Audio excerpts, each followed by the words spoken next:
Ladies and gentlemen, in this video, I want to give you a brief overview of how Google Ads works going into 2024. I currently run an agency that's spending over $500,000 a month on the platform right now, so I've learned a fair few things in the last few years. But nonetheless, so many things have changed about Google Ads, so it's important we stay on top of the curve. Now, let's jump into it. My name's George. I run a marketing agency, as I mentioned, called ClickSpring. We help e-commerce brands scale up with Google and YouTube ads. And I'm going to start this video by truly explaining the first principles of Google Ads. So everything starts with a search, okay?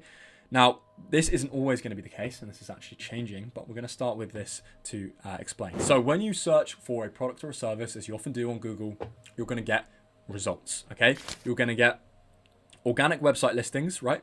So these are the actual, websites that are most relevant to the search that you just inputted, but you're also going to get ads, right? Those are annoying ads that you always try and skip, and they're going to come up at the top, right? Because the advertisers have paid to show up at the top. Now, these are what we call search ads, okay? These are the kind of traditional Google ads that you might be aware of.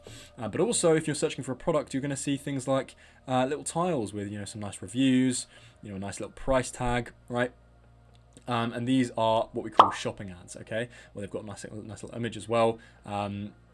These are very visual, and they are, different to search ads, but you're also going to get those, okay? Now, we, as I mentioned, call these results, and these show up on the search engine results page, or SERPs for short, right? When you search something up, you get this long list of things. That's the search engine results page.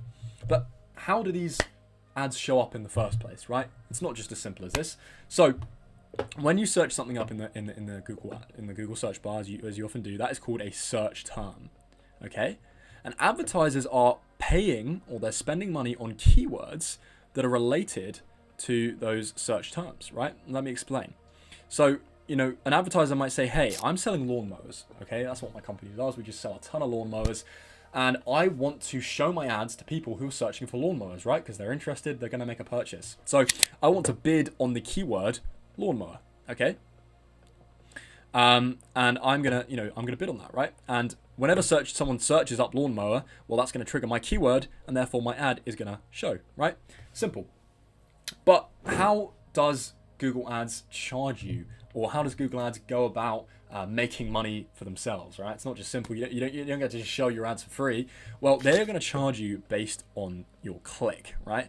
Or on customers' clicks, sorry. So when a customer searches up a relevant keyword to your service, your product, and they click on it, well, that, my friend, is going to cost you some money, okay? And that's where the term cost per click comes from, or CPC, which is a really important term to learn if you're in the Google Ads industry or you're wanting to learn Google Ads, right? Google Ads is often called pay per click as well, right? Because you only pay for clicks. And it's a big advantage of Google Ads, right? For social media, people can be scrolling past your ad on Facebook, on TikTok, on Instagram, and you're still going to pay for that because you pay for impressions. But on Google Ads, at least on search and shopping, you're only paying for clicks, okay? Now, it's not, again, there's another level to this, right? So, yeah, sure, you're showing up, great, you're paying for clicks, you're showing your ad, but unfortunately there are competitors, right, who also want to show their ads for lawnmowers, for these exact search terms. So clearly, Google needs to decide who comes first, right? And this is where the bid auction comes in, okay? So Google Ads essentially takes your bid on this keyword. You might be saying, hey, I want to spend $3 for this keyword, right? So that when someone searches it up and clicks on it, I pay $3, right? Well, other people are going to say, hey, I'm here, I want to pay $4, I want to pay $5, right? And so Google can make more money when there is increased demand, okay? So there's going to be this auction that you're entered in. And essentially, you are charged based on the level of competition in your niche, okay? So, for example, if you're in a pretty specific niche, I don't know how many people, sell lawnmowers. I'm guessing that's relatively unsaturated. Well, you may only be paying, $3, $2 for a click, maybe even less. Maybe you're getting them for 70 cents, something like that, right? And so every time you get a click, you're getting that click for 70 cents if you win the auction, okay? However, if you're in a really saturated, competitive niche, like you're a lawyer in New York, or you're like an injury claim lawyer in New York, well, my friend, you're probably going to be paying like $30 a click, right? If you win that auction, because there are so many people bidding and paying and bidding and paying, and they're paying loads of money, well, Google's going to keep ratcheting up that price until you're paying $30 per click. Well, it's not all bad, because when you get a click like this, it's typically going to be very high intent. And of course, you know, different keywords demand different CPCs. So the keywords that have really high intent, like, you know, need lawyer now, which is be a longer tail keyword, you're going to be able to generate a lot of sales from that, right? Because someone is looking for your service, looking for your product. You know, Google is just meeting the demand with the supplier, right? So it's not all bad. Now, your ad rank, which is the term we're talking about here, is a little bit more complex than this. It's not just determined by how much you're willing to pay for a click. It's determined by some other things as well. So you've got your CPC bid, okay, which is what we've just been talking about. But you've also, right, got your quality score, okay? And I'm going to break down what that means right now. That is meant to be a multiplication sign. I apologize for my terrible drawing. So you've also got your quality score, okay? Which I'm going to draw like a nice little star for this because it's quite positive. So your quality score is made up of a few things, but essentially it breaks down to how good is your ad, how good is your landing page, how good is your product, right? So of course your CPC bid, as we mentioned, is determined by how much you're willing to pay, but your quality score is determined by things like expected CTR, okay? So expected click-through rate, that's what CTR means. And that's essentially how out of all the ads that you show to people, how many of those customers or those people click on the ad, right? Because the ad's terrible, Google's not going to want to show it. It's not going to want to take up space for an ad that could be better. So then your expected CTR is going to be low, and then your quality score is going to be low, and then your ad rank is going to be low, right? Same thing for landing page experience, right? So, you know, if people are clicking on your ad, but they're staying for like 3 seconds on your landing page because it sucks, then your landing page experience rate is going to be low, and your quality score is going to be low.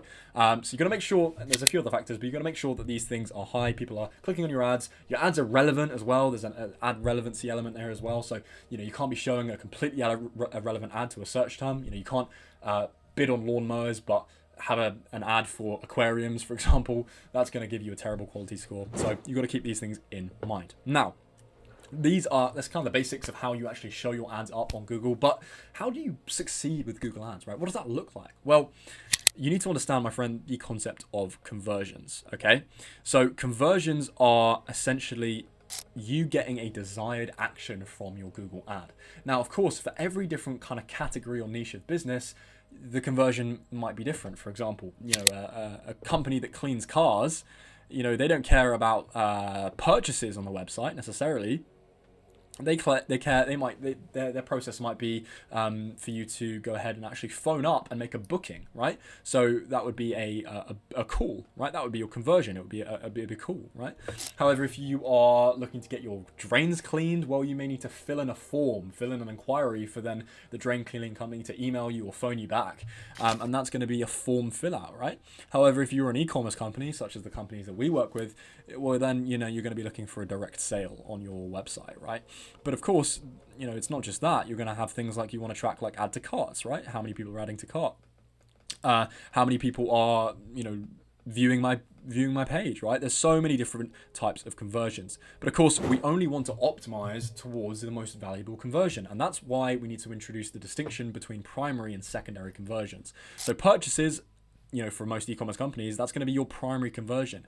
And that's what is actually counted as a conversion. So when you look at the last 30 days, how many conversions did I get?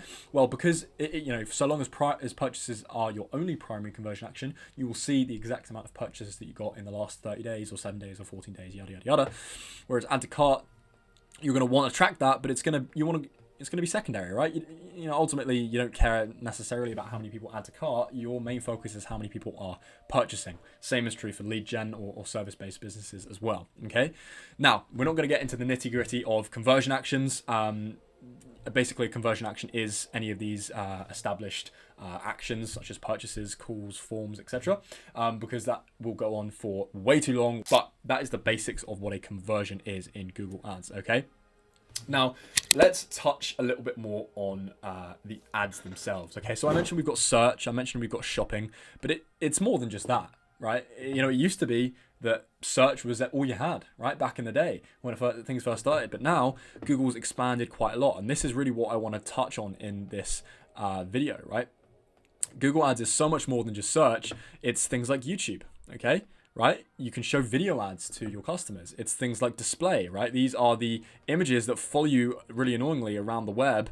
So if you're reading like Forbes or you're like reading some kind of article, well, you're going to be getting all these images that are popping up, right? You've just had a conversation with your mum or your significant other about a certain product. Suddenly you're getting display ads all over the place for them, right? You've probably been there.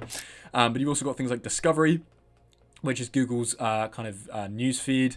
And again, that's a very, very visual platform. I'm just going to draw like a little sunset here to kind of establish how visual that is. And there are so many other platforms or channels that you can advertise on, and this is where Google Ads is heading in 2024, my friends. It is heading to capitalize on the entire marketing funnel. Google's had enough of just being the search engine ads platform, right? The money's not in that anymore. The money is in audience-based targeting and top of funnel, right? So Google Ads used to be all about keywords, right? It used to be keywords was all you could bid on, but now it's actually moving over to focusing more on audiences, okay, and interests. This is what paid social has been doing. This is what Facebook ads has been doing. Google is looking at Facebook ads and thinking, I want a piece of that pie, right? So Google ads in 2024 is not just going to be about bottom of funnel keyword searches. It's going to be about top of funnel advertising as well, such as on YouTube, right? With YouTube Shorts, which is the biggest, change that we've seen in 2023, the prominence of YouTube Shorts, at least for my agency, and being able to scale a bunch of clients with, the creative that they used on TikTok and Meta on Google Ads, right? You can use top of display for top of funnel. You can use discovery for top of funnel. Google's just recently introduced a new campaign type called demand gen, right? Just showing how interested they are in capitalizing on this top of funnel. And demand gen uses YouTube. It uses it doesn't use display. It uses discovery. It uses YouTube Shorts. It uses YouTube in-feed, which is where the ads are, dotted around the place on the YouTube UI user interface. And then you've got middle of funnel, of course, as well. So when you kind of attract customers into your ecosystem through those top of funnel platforms, and they're interested in your product and they're searching it up, you can meet those searches. You can meet that intent with, of course, search ads and shopping ads, as I mentioned earlier, right? Then you've got a little bit of remarketing that can be done here, which is kind of between middle of funnel and bottom of funnel. When people click on the search ad, right, and they go to your website, this is your website with some headlines, some products here as well. Well, they get added to an audience, okay, right? They get added to an audience, that you've either created through Google Analytics or Google Ads will create them for you, such as website visitor, right? Web visitor, or maybe they add something to cart and suddenly they're part of the add to cart audience, okay? And these audiences can be across 30-day time frame, 90-day time frame. You can customize that yourself, but you can essentially create any of these campaigns that I've just mentioned: search, shopping, YouTube, display, discovery, and only specifically target those audiences. And therefore you're doing what we call remarketing, right? In the biz, in the industry, you're remarketing to customers who have already been on your website. They already know about your product and the solution that you provide or your service, but you're remarketing to them to get them to buy, right? And then finally, we have bottom of funnel, which is obviously going to be brand, right? When someone knows about your product, they're searching up your brand and they are ready to buy. So, ladies and gentlemen, I'm going to end things off there. That was a brief overview of how the Google Ads platform works. It's so much more complicated than this, but I didn't want to make this video too long. Hopefully you've learned a few things. Hopefully maybe if your experience, you've kind of brushed up on your knowledge, and I hope you most importantly enjoyed. Now, if you are interested in how we help e-commerce brands scale up with Google and YouTube ads, there's a link in the description. Click it. It's a little pitch, but it's going to be really, really beneficial for you and your business. If you did enjoy, like, subscribe, and I'll see you in the next one. Bye.